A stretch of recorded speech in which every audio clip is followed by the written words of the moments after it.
अगर कोई भी व्यक्ति जो कि 40-45 वर्ष से ज़्यादा उम्र का महिला या पुरुष हो, अगर पहले के सामान्य दिनचर्या को वो नहीं कर पा रहा है, वो ज़मीन पे जैसे नीचे उसको बैठने में दिक्कत होती है, पालथी लगाने में दिक्कत होती है, सीढ़ियाँ चढ़ने और उतरने में अगर उसको दिक्कत होती है, जोड़ों में हल्का सूजन हो जाता है या जोड़ों में हल्का कड़कड़ाहट वाली आवाज़ आ जाती है, तो उसको हम लोग ऑस्टियोआर्थराइटिस बोलते हैं। यह उम्र के कारण होती है, इसके साथ हम लोग विटामिन डी डिफिशिएंसी भी हो सकती है, ऑस्टियोपोरोसिस भी हो सकती है, तो यह ऑस्टियोआर्थराइटिस। लेकिन रूमेटॉइड आर्थराइटिस भी वही है, तकलीफ वही होगी, लेकिन रूमेटॉइड आर्थराइटिस किसी भी उम्र में हो सकती है। छोटे 2 साल 3 साल के बच्चों में भी हो सकती है और एक अधेड़ में भी हो सकती है, लेकिन अगर कम उम्र में हो रही है तब उसको ज़्यादातर हम लोग रूमेटॉइड आर्थराइटिस बोलते हैं। इसमें भी जोड़ों में दर्द होगा,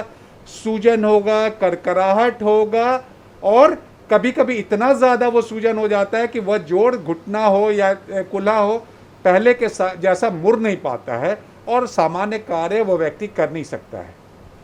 आर्थराइटिस के रिस्क फैक्टर्स क्या हैं? मतलब ऐसे कौन से लोग हैं जिन्हें आर्थराइटिस का खतरा सबसे ज़्यादा होता है?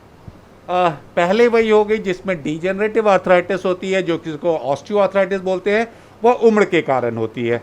45 वर्ष 50 वर्ष के बाद हमारे सामान्य भारतीय मर्द और औरतों दोनों में वो देखा जाता है और उम्र के साथ वो प्रॉब्लम बढ़ते जाती है और देखा जाता है 65% लोग 80 वर्ष से ज़्यादा जो है उनको घुटनों की ऑस्टियोआर्थराइटिस होती है।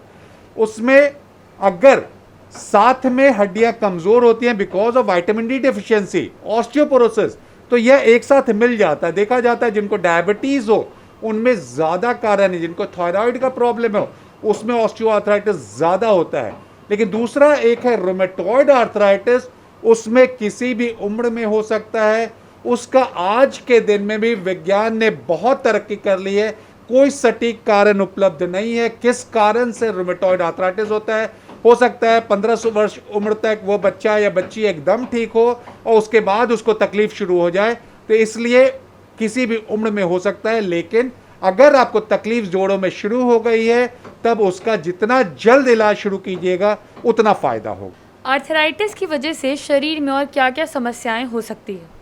देखिए, जो जोड़ का तकलीफ होगी वो व्यक्ति जब पहले जैसा सामान्य कार्य नहीं कर पाता है तो उसको हम लोग शारीरिक प्रॉब्लम बताते हैं, और जब शारीरिक रूप से वह काम नहीं कर पा रहा है तब उसमें मानसिक प्रॉब्लम भी डेवलप हो जाती है, क्योंकि वह जब अपने सामान्य कार्य को नहीं कर पाता है वो कहीं ना कहीं डिप्रेशन में चला जाता है।